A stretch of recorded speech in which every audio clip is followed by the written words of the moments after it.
আসলে অতি অতি সুখে পাথর হয়ে গেছেন যে উনার মতো একজন ভদ্রলোকের বিরুদ্ধে এইরকম কথা বলার কারণে অতি সুখে পাথর।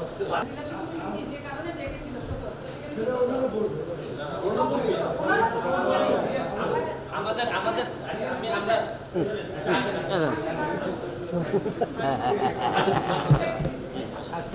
আসেন আসেন আসেন।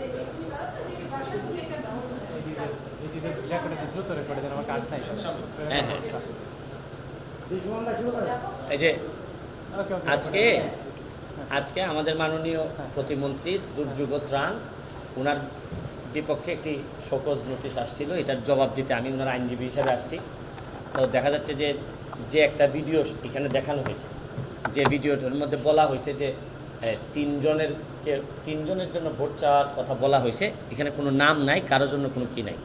ভিডিওটাতে দেখা যাচ্ছে যে যে জায়গায় ভোট চাওয়ার বিষয়টা এটা দুইবার বলা হয়েছে, এর মানে এডিট করা, সুপার এডিট করার একটা যথেষ্ট পরিমাণ দেখা যাচ্ছে এখানে পাওয়া যাচ্ছে। এখন তো দেখা যাচ্ছে যে এইগুলা চ্যালেঞ্জ করলে সময় আছে মাত্র 2-3 দিন, এটা পাঠাইতে হবে ফরেন্সিকে। তারপরও আমরা মাননীয় মন্ত্রী সাহেব, যেহেতু উনি রাষ্ট্রের একটা মন্ত্রণালয়ের গুরুত্বপূর্ণ দায়িত্বে আছেন এবং এটা একটি ভালো প্রতিষ্ঠান নির্বাচন কমিশনেরকে আমরা তাদের এই কর্মকাণ্ডের জন্য উনি ধন্যবাদ জানিয়েছেন যে তাদের কর্মকাণ্ডের জন্য যাতে নির্বাচনের ইমেজ যেন কোনোভাবেই যেন নষ্ট না হয়। এই জন্য উনি এটাও বলছেন যে কোনো কারণে মানে আমার জানার বাইরে এরকম কোনো কারণেও যদি কোনো আইন আপনাদের ভঙ্গ হয়ে থাকে তো এইটার জন্য আমি দুঃখ প্রকাশ করতেছি এবং ভবিষ্যতে আমরা আরও সতর্ক থাকবো যাতে কোনোভাবেই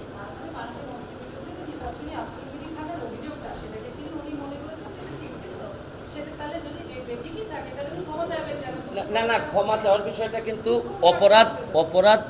অপরাধ অ্যাডমিট করে কিন্তু ক্ষমার বিষয় না। বিষয়টা কি আপনি যে আমার বিরুদ্ধে একটা অভিযোগ আনছেন, তো আমি এটা নির্বাচনী প্রচারণায় যাইনি, আমি গেছিলাম হচ্ছে গিয়ে ঘূর্ণিঝড়ে ক্ষতিগ্রস্ত একটা জায়গায়। তো এই জায়গাটাতে যে গেছি আমি তো মাথায় আমার ঘূর্ণিঝড়, মাথায় তো আমার নির্বাচনের এত আইন ছিল না। তো আমি আসলে ঠিক আইনের যে ব্যত্যয় ইন্টেনশনালি ঘটাইছি তা না, আমি আমার যে অপরাধ যেটা আমার বিরুদ্ধে আনা হয়েছে এটা আমার বিষয়টা অ্যাডমিশনের না।